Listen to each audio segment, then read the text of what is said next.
Hello for the final time as I stand here. I've learnt a lot in recent times about the connection of place and memory, and so I guess I wonder what memories you have of this place and what memories I'll take with me. Of course, a lot I have learned about the connection between place and memory has come from Aboriginal people, our First Nation people. Many of their memories of this place have now been lost, but we recognise the importance of their wisdom and the custodianship of them on the land on which we meet. But in this building, there are many memories. Standing here, there are many memories, many fine memories that I'll take with me. But how important at the moment are those ordinary memories of just gathering here Sunday to Sunday, what we can't do at the moment because of COVID-19. Those times when it seemed perhaps just 1 week was not that different to another, but we gathered together as a community to pray together as God's people have done for countless generations. As well as those ordinary Sundays, there were some special occasions, peace talks, when it moved into the church here. And I have fond memories of the first time I spoke to a packed church on the peace talks crowd on vocation. Other occasional services when the church was brimming with our neighbours, Christmas and Easter, and then some of the experiments we did in 2018. I remember one fondly, that Philip was here with live sea animals, and my sea kayak we somehow amazingly got into the corner of the church. So many great memories in this place. But perhaps my favourite memory, or my favourite place and the memories are actually in the courtyard. And again, a place that's not available to us at the moment, but how many connections have we made there? Have I made there? How many important conversations have you had in that courtyard? Have I had in that courtyard? What an amazing outdoor space we are gifted with in the courtyard to this church, and I hope very soon, even perhaps before we can gather again here in church, the courtyard may be available to many of us, to our neighbours, to come and sit, to quietly meditate, to pray. And the third place that I have very fond memories for, and I get very grateful for, is sitting around the kitchen table.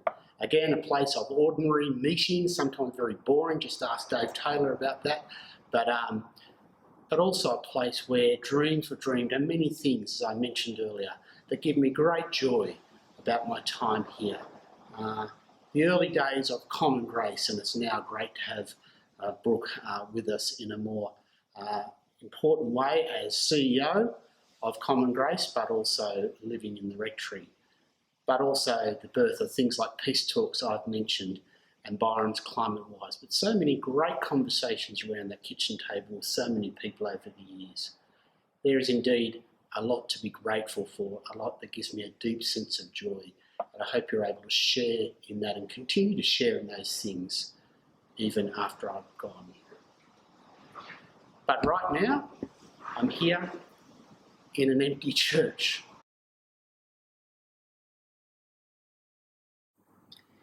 It would be easy to blame this weird farewell moment exclusively on COVID-19 and prefer a different ending. But one of the key ideas in my teaching and training of pastoral supervisors is to enable priests and pastors like me, other ministry workers, to focus on what is happening. See, most of us, prefer or are better talking about what ought to happen. So let my final words to you as your rector: practice what I preach and teach, and focus on what is happening as I stand here in this empty church. An empty church might mean many things, but an empty church is a witness to failure. Most obviously, the failure as a global community to prevent and then contain COVID-19. But there is a more personal failure. Every preacher and pastor hopes to fill a church, not to empty one. And before COVID-19, we had not grown in ways I had hoped. There is a collective or church failure because there have been moments, even significant momentum, periods of momentum, when the church has been full, or at least fuller. We have not embraced that in ways we had hoped. And then wider still, there is neighbourhood failure. Now, I want to be careful here because it is a terrible thing when pastors and churches blame neighbours for not coming to church. But many of our neighbours have settled for attending services or something new and not yet participate in a community in ways many of them had hoped for. So perhaps this season can be one of sustained reflection on our individual and collective failures so that something new and different emerges on the other side. But the empty church that I'm standing in witnesses to something else, and that is God's fullness and flourishing. God, unlike us, does not see empty places as failed places. At the very beginning of Genesis, in chapter 1, verse 2, God's Spirit hovers or broods over the void and chaos. God pauses over the chaotic waters. The very opening of Scripture, God is at home in what some call disordered chaos. The waters that begin in meaningless chaos and disorder are the very place where God pours out God's life. God's Spirit, last week in our Ezekiel reading, breathes life into dry bones. And as we enter Holy Week, God's Spirit raises Jesus to life in those familiar Easter events that leave an empty tomb as a witness to God's resurrecting power.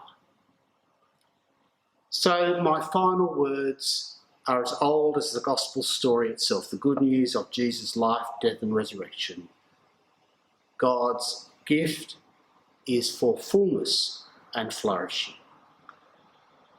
So will this empty church, as you regather here after I've gone, witness to our failure alone or to God's fullness and flourishing?